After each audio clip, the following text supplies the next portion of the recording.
Assalamualaikum warahmatullahi wabarakatuh.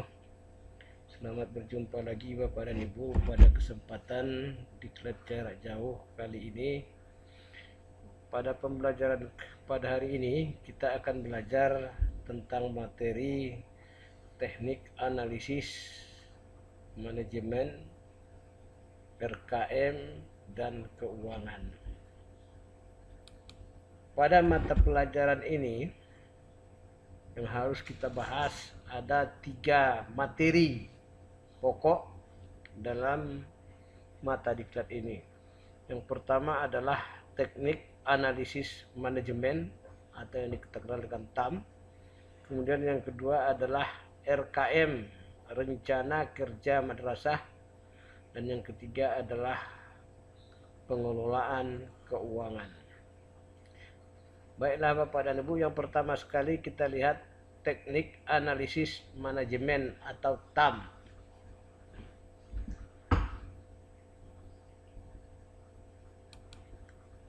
Teknik analisis manajemen, ya sebenarnya TAM ini adalah cara menerapkan metode ilmiah dalam merinci dan menilai keadaan lingkungan secara komprehensif guna memperoleh informasi atau faktor kunci keberhasilan organisasi dalam mencapai tujuan dan sasaran organisasi, sehingga menghasilkan strategi program kegiatan yang tepat untuk dilakukan.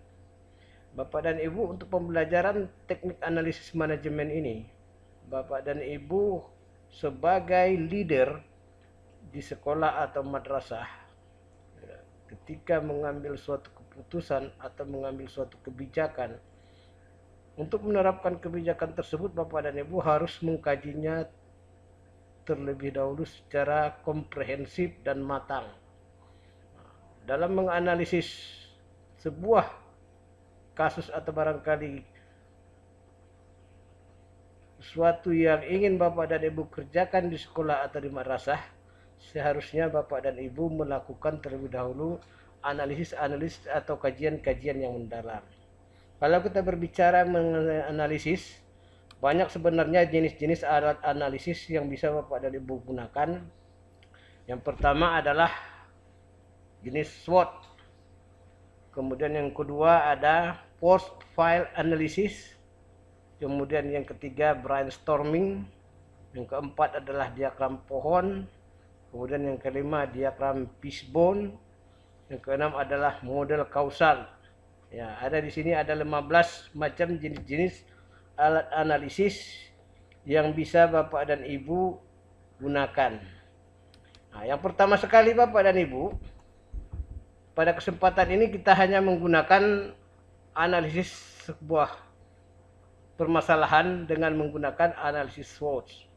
Jadi Bapak dan Ibu sebagai leader di sekolah atau madrasah, ketika ada sesuatu yang ingin diterapkan atau barangkali ada sesuatu yang ingin diambil kebijakan atau keputusan, Bapak dan Ibu harus melakukan analisis dulu. Nah, di sini pada kesempatan ini kita akan contohkan sebuah analisis SWOT. Nah, sesuai dengan namanya analisis SWOT, setiap huruf kata SWOT mengandung istilah yang sangat kuat. S maksudnya strength atau kekuatan. Kemudian W adalah weakness, kelemahan. Kemudian O, opportunity, peluang.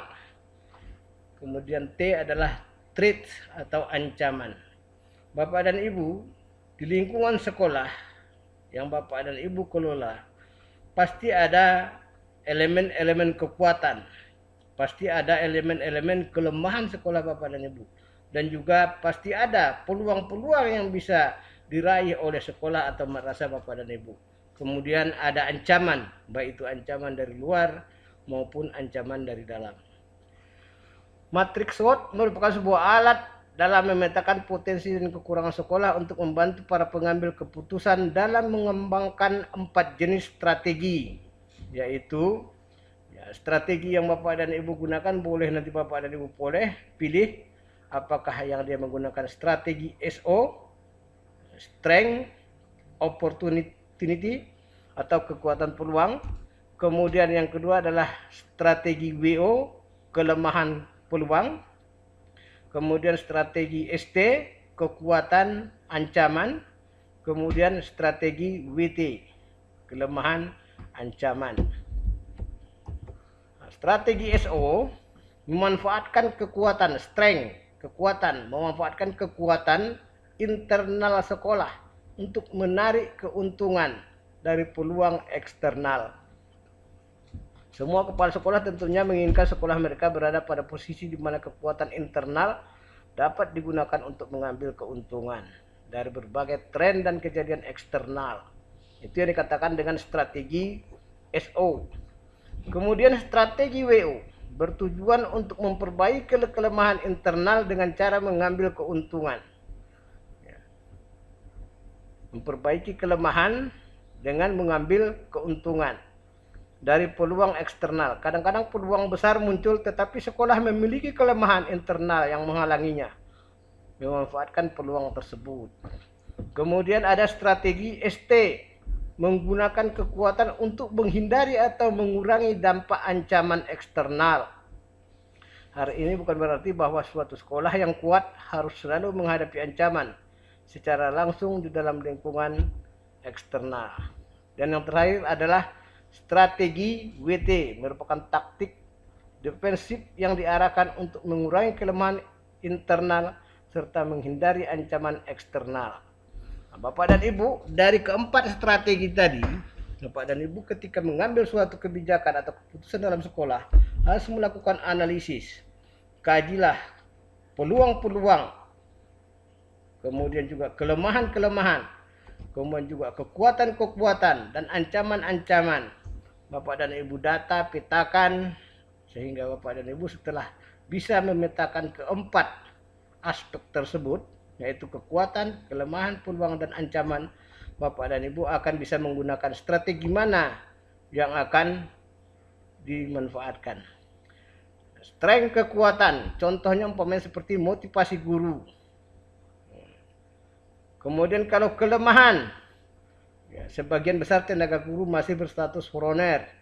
Atau barangkali kelemahannya sebagian siswa yang direkrut dari golongan ekonomi lemah. Nah, itu suatu kelemahan.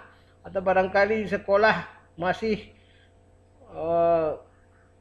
jauh dari keramaian atau penduduk. Atau barangkali kelemahannya sekolah masih terbatas atau minim masalah sarana prasarana. Kemudian peluang, contoh peluang umpamanya adanya dukungan masyarakat setempat terhadap sekolah. Kemudian trait ancaman, banyaknya saingan-saingan sekolah-sekolah dari sekolah lain. Bapak dan Ibu, sebagai bahan untuk praktek kita, di sini ada contoh analisis SWOT. Ya, di sini ada faktor eksternal, kemudian ada faktor internal. Ini hanya sebagai contoh. Bapak dan Ibu bisa nanti ya mengkaji lebih dalam lagi kira-kira apa faktor-faktor eksternal, kemudian internal, kemudian apa kekuatan strength, ya, weakness, strategi apa yang digunakan pada analisis ini sehingga didapat hasilnya bagaimana untuk memecahkan sebuah masalah yang Bapak dan Ibu alami di dalam melaksanakan tugas sebagai manajer di sekolah. Bapak dan Ibu, pada sistem penjaminan mutu internal SPMI, Bapak dan Ibu bisa melakukan praktek. Ya, bagaimana caranya untuk membuat sebuah keputusan dari sebuah permasalahan yang Bapak dan Ibu alami di sekolah masing-masing. Pada kesempatan ini, Bapak dan Ibu, di sini ada sebuah tugas. Ya, tugas ini adalah lembar kerja. Lembar kerja ini silakan Bapak dan Ibu kerjakan mandiri. Ya, kerjakan mandiri sehingga nanti setelah Bapak dan Ibu kerjakan, ya Bapak dan Ibu upload sebagai tugas di halaman DJJ yang Bapak dan Ibu ikuti. Di sini petunjuk penugasan, kerjakanlah secara mandiri, lakukan analisis SWOT didasarkan pada kasus yang diberikan. Selanjutnya lakukan penyusunan strategi, baik itu WO, ST, WT, dan SO. Tuliskan hasil analisis dan penyusunan strategi pada format yang tersedia. Ya, uploadlah hasil pekerjaan saudara sebagai tugas materi teknik analisis ya, manajemen. Nah, Bapak dan Ibu ketika mengerjakan tugas di sini ada patokan nilai. Ya, berapa nilai yang Bapak dan Ibu peroleh. Nah, sehingga nanti dengan melaksanakan tugas ini Bapak dan Ibu ya tahu kira-kira nilai saya di mana gitu. Soal kasus di sini ada sebuah kasus. Ya, Madrasah Permata berada di kota Medan. Ya, silakan nanti Bapak dan Ibu baca kasusnya. Kemudian Bapak dan Ibu buat di sini format analisis SWOT. Nah, faktor internal. Faktor internal apa saja yang ada di kasus tadi. Kemudian kelemahan apa saja yang Bapak dan Ibu jumpai pada kasus. Kemudian faktor eksternal. Kemudian treatmentnya. Bapak dan Ibu data satu persatu keempat aspek ini. Nah, setelah Bapak dan Ibu data, barulah Bapak dan Ibu buat matriksnya. Ya, di sini strength, di sini ada weakness, kemudian di sini ada opportunity, strategi WO, trade, strategi WT. Nah, Bapak dan Ibu setelah pembelajaran ini, Bapak dan Ibu bisa upload tugas ini sebagai tugas. Kemudian pembelajaran yang berikutnya, ya kita akan melihat bagaimana tentang RKM, Rencana Kerja Madrasah. Untuk rencana kerja madrasah, ya, RKM, alur pekerjaan untuk membuat sebuah RKM madrasah, pekerjaannya sangatlah panjang dan tidak bisa Bapak dan Ibu lakukan ya dalam waktu yang singkat. Sebelum Bapak dan Ibu membuat RKM, ya Bapak dan Ibu terlebih dahulu harus melaksanakan dulu EDS di sekolah masing-masing. Ya, untuk melaksanakan EDS, Bapak dan Ibu bisa ya melakukan ya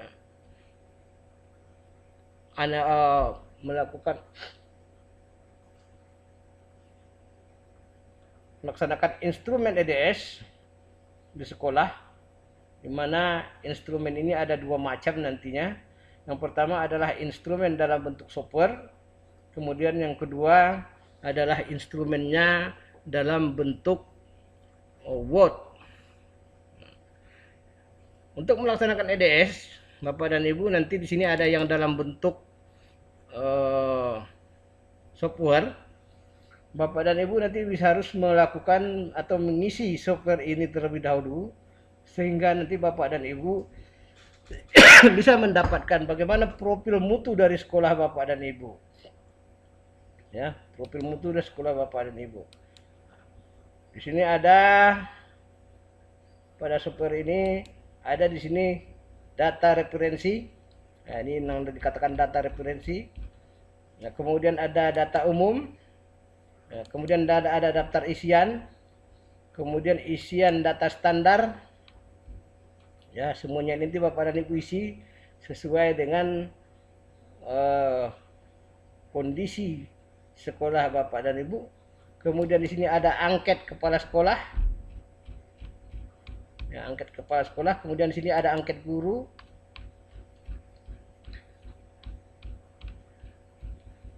Ya, kemudian di sini ada ya hasil daripada EDS, angket komite sekolah. Kemudian di sini ada rekapitulasi. Kemudian di sini ada telaah, grafik. Nah, sehingga nanti ketika Bapak dan Ibu telah selesai mengisi EDS ini, maka akan didapatlah grafik daripada sekolah Bapak dan Ibu tadi. Ya, seperti ini. Kalau Bapak dan Ibu lihat di sini di dalam grafik ini, ya capaian daripada SNP yang harapkan masih pada level 3. Sementara standar nasional pendidikan itu bisa ada yang level 4, ada level 5, ada level 6, ada level 7. Nah, kalau Bapak dan Ibu lihat grafik ini, ya, kelihatannya sini grafiknya udah hampir sempurna. Berarti yang 8 standar nasional pendidikan tadi sudah hampir tercapai untuk nilai SNP 2.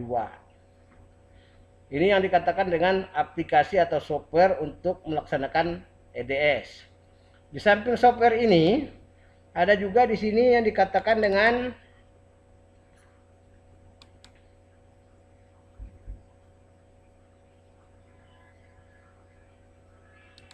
instrumen dalam bentuk Word. Nah, sini ada angket untuk guru. Ya, jadi guru-guru di sekolah atau madrasah Bapak dan Ibu mengisi angket ini. Ya, instrumen untuk angket guru. Kemudian ada lagi instrumen untuk kepala sekolah. Ini instrumen untuk kepala sekolah. Kemudian ada angket komite sekolah.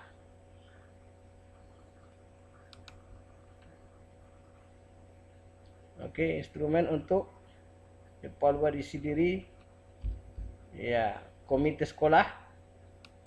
Kemudian ada angket untuk siswa.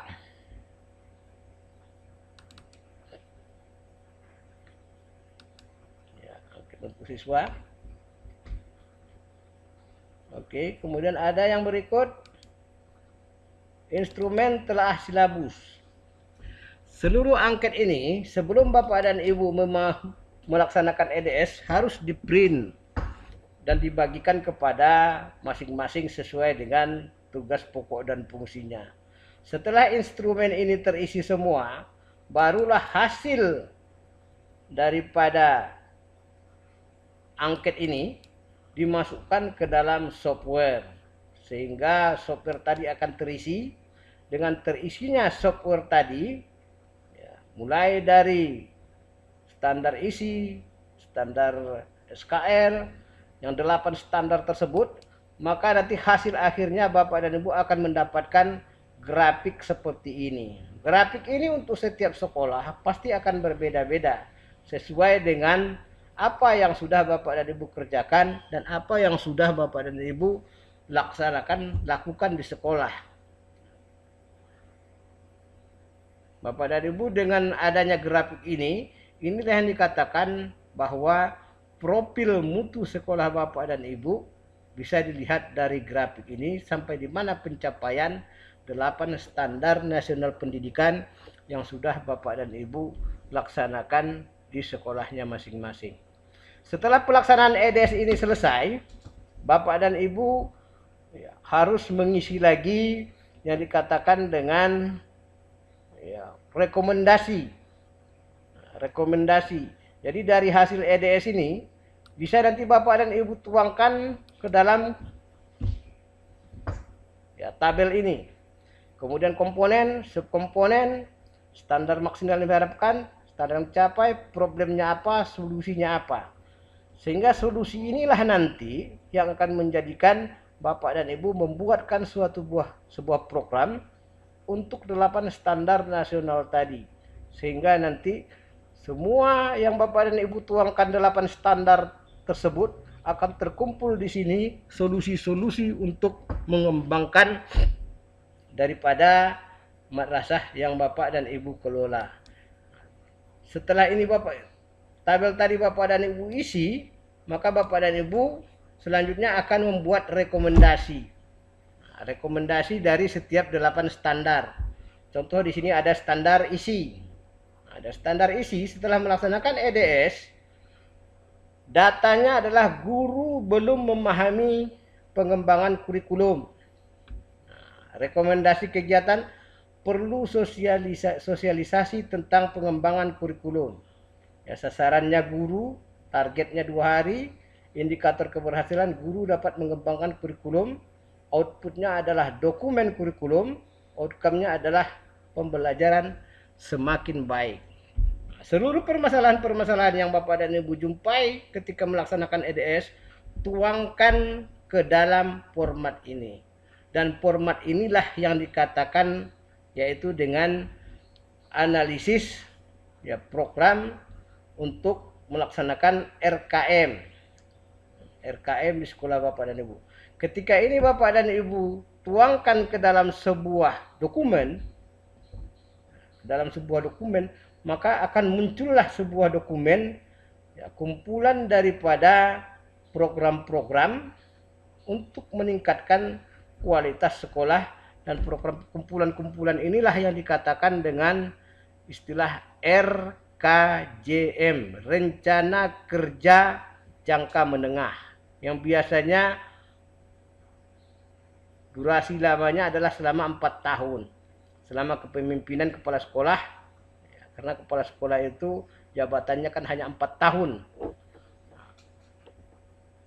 Disinilah Bapak dan Ibu tuangkan RKJM, sehingga hasil RKJM ini nanti melalui analisis prioritas tahun pertama apa yang harus dikerjakan, tahun kedua apa yang harus dikerjakan, tahun ketiga apa yang harus dikerjakan. Setelah ini terpisah-pisah per tahun, maka akan muncullah yang dikatakan dengan rencana kerja tahunan atau RKT. Dari RKT inilah nanti Bapak dan Ibu akan muncul lagi yang dikatakan RKAS, Rencana Kerja Anggaran Sekolah. Jadi kita lihat di sini ya, alurnya untuk menyusun RKM tadi. Yang pertama adalah instrumen EDS, kemudian profil mutu, mendapatkan daftar rekomendasi. Dari daftar rekomendasi ada skala prioritas. Dari skala prioritas muncullah nanti yang dikatakan dengan RKM. RKM ini nanti akan dibuat per tahun, sehingga muncullah RKT, Rencana Kerja Tahunan. Dari RKT ini muncullah RKAS, ya, Rencana Kerja Anggaran Sekolah.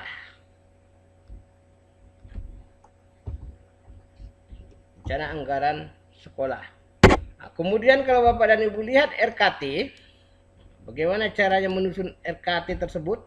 Nah, rencana kerja program tadi, tahunan tadi. Nah, di sini sudah dibuat per tahun.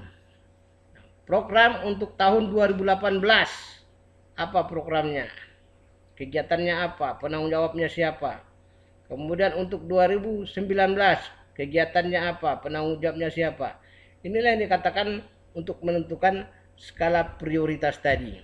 Dari skala prioritas ini akan muncullah nanti yang dikatakan dengan RKT tadi. Nah, dari RKT ini akan muncullah nanti ya, rencana biaya. Nah, rencana biaya inilah nanti akan dituangkan menjadi RKAS, Rencana Kerja Anggaran ya, Sekolah atau Madrasah.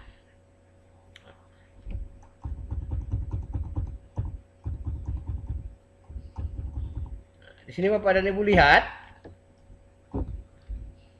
bagaimana alur daripada prosedur kerja penyusunan rencana kerja madrasah. Yang pertama ada input, kemudian ada proses, kemudian ada output. Ya, inputnya adalah ya, standar pengelolaan, visi misi madrasah dan tujuan madrasah. Kepala madrasah membentuk tim, menyusun rencana untuk penyusunan rencana kerja madrasah, menyusun RKJM, ya, melakukan review dan revisi draft rencana kerja jangka menengah. Kalau dia layak, maka akan muncullah ya RKJM. Kemudian dari RKJM ini akan muncullah nanti yang dikatakan dengan Renstra, rencana strategi. Ya, rencana strategi. Nah, dari rencana strategi inilah muncul nanti rencana kerja tahunan. Dari rencana kerja tahunan, kalau dia layak, akan menghasilkan RKT. Ya. Penandatanganan RKT, dari RKT ini akan muncullah nanti rencana kegiatan anggaran RKAS. Sebenarnya dari RKAS inilah akan muncul, kalau yang dahulunya kita kenal dengan RKAKL, yang muncul keluar adalah DIPA. Nah, saat ini sudah kita mengenal dengan istilah sakti. Nah, jadi dari RKT akan muncul RKAKS, dari RKAKS akan muncul RKAKL, dari RKAKL akan muncul yang namanya sakti, dan itulah DIPA yang lebih kita kenal pada saat ini. Itulah untuk bagaimana cara membuat RKM, RKT, sehingga proses pembelajaran ini bisa Bapak dan Ibu pahami. Nah, pada pembelajaran ini, Bapak dan Ibu bisa melihat tugas yang harus Bapak dan Ibu kerjakan. Tugasnya di sini adalah bukalah RKM Madrasah Saudara. Jadi Bapak dan Ibu, silakan Bapak dan Ibu buka RKM, rencana kerja madrasah Bapak dan Ibu yang sudah ada. Bagi madrasah yang tidak punya RKM, ya silakan aja mendownload RKM tas sekolah mana saja. Silakan Bapak dan Ibu RKM tersebut Bapak analisis. Nah, bagaimana menganalisisnya? Ya di sini ada tabelnya. Nah, yang pertama adalah analisis lingkungan strategi. Lihat di RKM-nya tadi. Bagaimana kelengkapannya? Nah, kalau umpamanya ya, checklist pada ya. Kalau tidak, checklist pada tidak. Temuannya apa? Nah, kemudian apa rekomendasi dari Bapak dan Ibu? Nah, silakan Bapak dan Ibu isi ya tabel untuk menganalisis rencana kerja madrasah ini. Analisis RKM-nya. Kalau Bapak dan Ibu mempunyai RKM, silakan RKM-nya sendiri dianalisis. Dan kalau Bapak dan Ibu tidak mempunyai RKM, ya silakan Bapak dan Ibu cari RKM dari sekolah lain, atau barangkali Bapak dan Ibu download, silakan Bapak dan Ibu analisis. Kemudian nanti hasil analisis ini silakan Bapak dan Ibu kirim sebagai tugas. Dan sebagai tambahan, selain tugas ini, Bapak dan Ibu juga harus mengupload RKL yang Bapak dan Ibu analisis. Jadi dua yang harus Bapak dan Ibu upload. Yang pertama adalah tugas ini setelah Bapak dan Ibu isi. Kemudian yang kedua adalah RKM sekolah Bapak dan Ibu sendiri atau RKM yang Bapak dan Ibu download. Kemudian pembelajaran yang ketiga adalah tentang keuangan. Pengelolaan keuangan di madrasah, ya. Bagaimana aturan-aturan penggunaan keuangan di madrasah tadi, seperti contohnya umpamanya penggunaan dana BOS, bagaimana sistem pengadaan, kemudian bagaimana dengan peraturan-peraturan tentang pengadaan barang dan jasa, pembelian barang. Bapak dan Ibu bisa melihat nanti pada sesi pembelajaran ini. Silakan nanti Bapak dan Ibu baca ya modulnya, baca juga PowerPoint-nya. Kemudian Bapak dan Ibu juga akan melihat nanti di sini bagaimana cara pembayaran pajak dari pembelian atau pengadaan yang Bapak dan Ibu laksanakan di sekolah masing-masing. Sehingga Bapak dan Ibu paham bagaimana mengelola keuangan, dan semua keuangan yang Bapak dan Ibu kelola tadi harus transparan dan akuntabel, dan itu semua harus terdata pada RKAS, Rencana Kerja Anggaran Sekolah atau Madrasah. Untuk pembelajaran pengelolaan keuangan, di sini ada tugas, ya, tugas. Pada tugas ini, ya, Bapak dan Ibu, tugas ini secara individual. Ya, ini ada kasus sekolah.